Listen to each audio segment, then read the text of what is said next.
ಕೊಳೆತ ಟೊಮೆಟೊ ಎಷ್ಟೇ ಇರಲಿ ಅದರಲ್ಲಿ ಒಂದು ಕೂಡ ಬಿಸಾಕಬೇಕಾಗಿಲ್ಲ. ಈ ಟಿಪ್ಸ್ ನೀವು ತಿಳಿಯೋದ್ರಿಂದ, ಈ ರೀತಿ ಮಾಡಿ ನಾವು ರಿಯೂಸ್ ಮಾಡೋದ್ರಿಂದ ನಮಗೆ ₹100 ಅಷ್ಟು ನಾವು ಹಣನ ಉಳಿತಾಯ ಮಾಡಬಹುದು. ಅಷ್ಟೇ ಅಲ್ಲದೆ ನಾವು ಕಷ್ಟಪಟ್ಟು ಮಾಡುವಂತ ಕೆಲಸ ತುಂಬಾ ಈಸಿಯಾಗಿ ಕೂಡ ಮಾಡ್ಕೋಬಹುದು. ಅದು ಹೇಗೆ ಅನ್ನೋದು ಇವತ್ತಿನ ವಿಡಿಯೋದಲ್ಲಿ ನೋಡೋಣ. Hi friends, welcome back to my channel Maneye Mantralaya. ನೀವೇನಾದರೂ ಈ ಚಾನಲ್ನ ಮೊದಲೇ ಬಾರಿ ನೋಡ್ತಾ ಇದ್ರೆ ಪ್ಲೀಸ್ ವಿಡಿಯೋನ ಪೂರ್ತಿಯಾಗಿ ನೋಡಿ. ಇಷ್ಟ ಆದರೆ ಚಾನಲ್ಗೆ ಲೈಕ್ ಆ್ಯಂಡ್ ಸಬ್ಸ್ಕ್ರೈಬ್ ಮಾಡ್ಕೊಳ್ಳಿ. ನೋಡಿ, 1 kg ಅಷ್ಟು ಟೊಮೆಟೊನ ನಾವು ಮನೆಗೆ ತಂದಾಗ ಅದರಲ್ಲಿ 1-2 ಟೊಮೆಟೊ ಕೊಳ್ತೋಗೋದಂತೂ ಖಂಡಿತವಾಗ್ಲೂ ನಡೆಯುತ್ತೆ. ಈ ರೀತಿ ಕೊಳ್ತೋಗೋಂಥ ಟೊಮೆಟೊನ ನಾವು ಯೂಸ್ ಮಾಡದೆ ಹಾಗೆ ಬಿಸಾಕ್ತಾ ಇರ್ತೀವಿ. ಆದರೆ ಈ ವಿಷಯ ತಿಳಿಯೋದ್ರಿಂದ ಇನ್ಮೇಲೆ ನೀವು ಆ ರೀತಿ ಮಾಡೋದಿಲ್ಲ. ನೋಡಿ, 2 ಕೊಳ್ತಿರೋಂಥ ಟೊಮೆಟೊನ ತಗೊಂಡಿದ್ದೀನಿ. ಇದನ್ನ ಒಂದು ಚಿಕ್ಕ ಬಟ್ಲಲ್ಲಿ ಹಾಕೋತಾ ಇದೀನಿ. ಇದ್ರ ಜೊತೆಗೆ ಸ್ವಲ್ಪ ಐಸ್ ಗಡ್ಡೆಗಳನ್ನ ಹಾಕೋತಾ ಇದೀನಿ. ಇದ್ರ ಜೊತೆಗೆ ಇದು ಮುಳುಗುವಷ್ಟು ನಾವು ತಣ್ಣೀರನ್ನ ಹಾಕೋಣ. ಈ ರೀತಿ ಹಾಕೊಂಡಾದ್ಮೇಲೆ ಒಂದು 5-10 ನಿಮಿಷ ಹಾಗೆ ಬಿಟ್ಬಿಡ್ಬೇಕು. ಈ ರೀತಿ ಮಾಡೋದ್ರಿಂದ ಸ್ವಲ್ಪ ಕೊಳ್ತು ಮೆತ್ತಗಾಗಿರುವಂಥ ಟೊಮೆಟೊ ಎಲ್ಲ ನಾರ್ಮಲ್ ಸ್ಟೇಜ್ಗೆ ಬರುತ್ತೆ. ನೋಡಿ, ಒಂದು 10 ನಿಮಿಷ ಆದಮೇಲೆ ತೋರಿಸ್ತಾ ಇದೀನಿ. ಚೆನ್ನಾಗಿದು ಮೊದಲಿನ ಥರ ಗಟ್ಟಿಯಾಗಿ ಬಂದಿದೆ.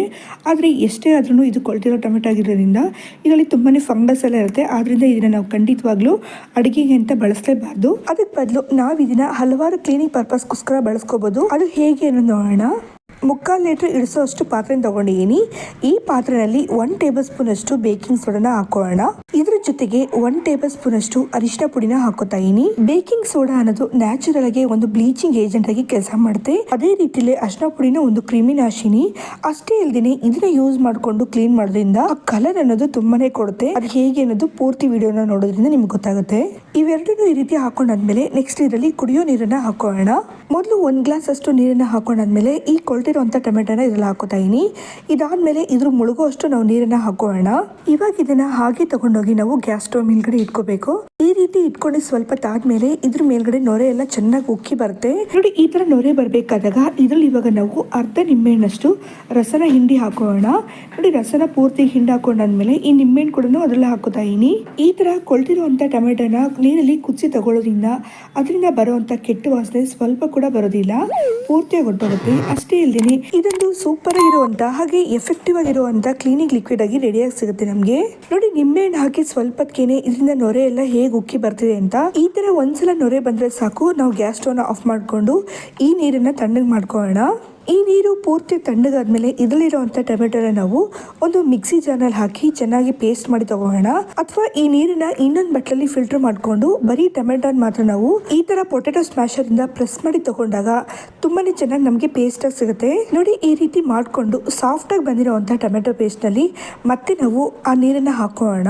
ನೀರನ್ನ ಹಾಕೊಂಡು ಚೆನ್ನಾಗಿ ಮಿಕ್ಸ್ ಮಾಡಿ ತಗೊಂಡು ಇವಾಗ ಈ ನೀರನ್ನ ನಾವು ಫಿಲ್ಟರ್ ಮಾಡಿ ತಗೋಬೇಕಾಗುತ್ತೆ. ನೋಡಿ, ಪೂರ್ತಿ ನೀರನ್ನು ಫಿಲ್ಟರ್ ಮಾಡ್ಕೊಂಡಾದ್ಮೇಲೆ ಇದ್ರ ವೇಸ್ಟ್ ನಮಗೆ ಬೇಕಾಗಿಲ್ಲ, ಇದನ್ನ ಬಿಸಾಕ್ಬೇಡ. ಇವಾಗ ಈ ನೀರನ್ನು ನಾವು ಕ್ಲೀನಿಂಗ್ಗೋಸ್ಕರ ಬಳಸ್ಕೋಬಹುದು. ಇದರಿಂದ ಅರ್ಧ ನೀರಷ್ಟು ಮಾತ್ರ ಇನ್ನೊಂದು ಪಾತ್ರೆಯಲ್ಲಿ ಹಾಕೋತಾ ಇದೀನಿ. ಇವಾಗ ಇದ್ರ ಜೊತೆ ಸ್ವಲ್ಪ ನೀರನ್ನ ಕೂಡ ಹಾಕೊಂಡು ಮಿಕ್ಸ್ ಮಾಡ್ಕೊಳ್ಳೋಣ.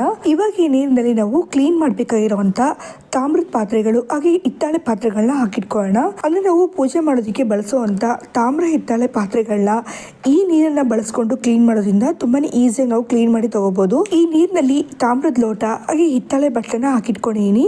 ನೋಡಿ, ಇದು ಪೂಜೆಗೆ ಬಳಸುವಂತದ್ದು. ಇದ್ರ ಮೇಲೆ ಅಕಸ್ಮಾತ್ ಆಯಿಲ್ ಜಿಡ್ಡು ಇತ್ತು ಅಂದಾಗ ಅದನ್ನ ನಾವು ಮೊದಲು ಟಿಶ್ಯೂ ಪೇಪರ್ ಇಂದ ಕ್ಲೀನ್ ಮಾಡ್ಕೊಂಡು ಆಮೇಲೆ ಈ ನೀರಿನಲ್ಲಿ ಹಾಕಿಟ್ಕೊಳ್ಳೋಣ. ನೋಡಿ, ಟೊಮೆಟೊದಲ್ಲಿ ನ್ಯಾಚುರಲ್ ಆಸಿಡಿಟಿ ಅನ್ನೋದು ಜಾಸ್ತಿನೇ ಇರುತ್ತೆ.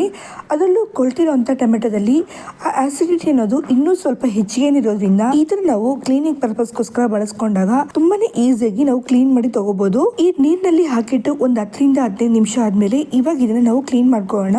ನೋಡಿ, ಕ್ಲೀನ್ ಮಾಡೋದಕ್ಕೆ ಅಂತ ನಾನು ಸ್ಕ್ರಬ್ ಅನ್ನ ತಗೊಂಡಿದ್ದೀನಿ. ಈ ತರ ಪ್ಲಾಸ್ಟಿಕ್ ಸ್ಕ್ರಬ್ ಅನ್ನ ಬಳಸ್ಕೋಬಹುದು ಅಥವಾ ಸ್ಪಾಂಜ್ ಟೈಪ್ ಅಲ್ಲಿ ಇರುವಂತ ಸ್ಕ್ರಬ್ ಅನ್ನ ಕೂಡ ಬಳಸ್ಕೋಬಹುದು.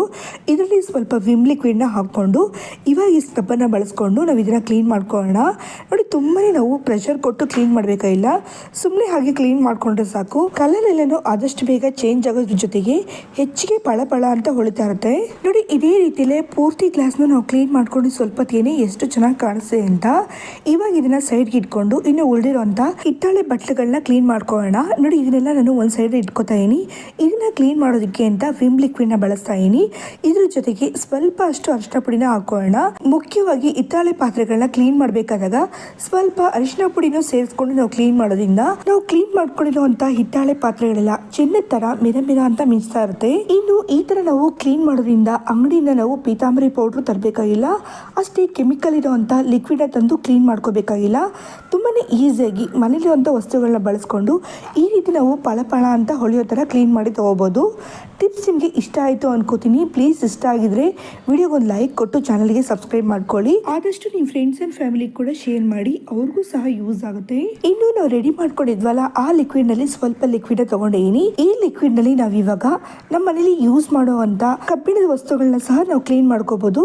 ನೋಡಿ, ಕಬ್ಬಿಣದ ವಸ್ತುನಲ್ಲಿ ತುಂಬಾನೇ ತುಕ್ಕಿಡ್ದು ಕಪ್ಪಗಾಗಿರುತ್ತಲ್ವಾ, ಆ ರೀತಿ ಕಂಡೀಷನ್ ಅಲ್ಲಿ ಇದ್ರೂ ಸಹ ನಾವು ತುಂಬಾನೇ ಈಸಿಯಾಗಿ ನಾವು ಕ್ಲೀನ್ ಮಾಡ್ಕೋಬಹುದು. ನಾನು ಕ್ಲೀನ್ ಮಾಡೋದಕ್ಕೆ ಅಂತ ಕಬ್ಬಿಣದಿಂದ ಆಗಿರುವಂತಹ ತೆಂಗಿನಕಾಯಿ ತುರಿಯೋದನ್ನ ತಗೊಂಡಿದ್ದೀನಿ. ಇದಷ್ಟೇ ಅಲ್ಲದೆ ಇನ್ನು ಕಬ್ಬಿಣದಿಂದ ಆಗಿರುವಂತಹ ಚಾಕು ಇರ್ಬೋದು, ಮಚ್ಚಿ ಇರ್ಬೋದು, ಈಳಿಗೆ ಮನೆ ಇರ್ಬೋದು, ಅಥವಾ ಅಡಿಗೆ ಯೂಸ್ ಮಾಡುವಂತ ಕೆಲವೊಂದು ಪಾತ್ರೆಗಳಿರ್ಬೋದು, ಅವನ್ನೆಲ್ಲ ನಾವು ತುಂಬಾನೇ ಈಸಿಯಾಗಿ ಇದನ್ನ ಬಳಸ್ಕೊಂಡು ಕ್ಲೀನ್ ಮಾಡ್ಕೋಬಹುದು.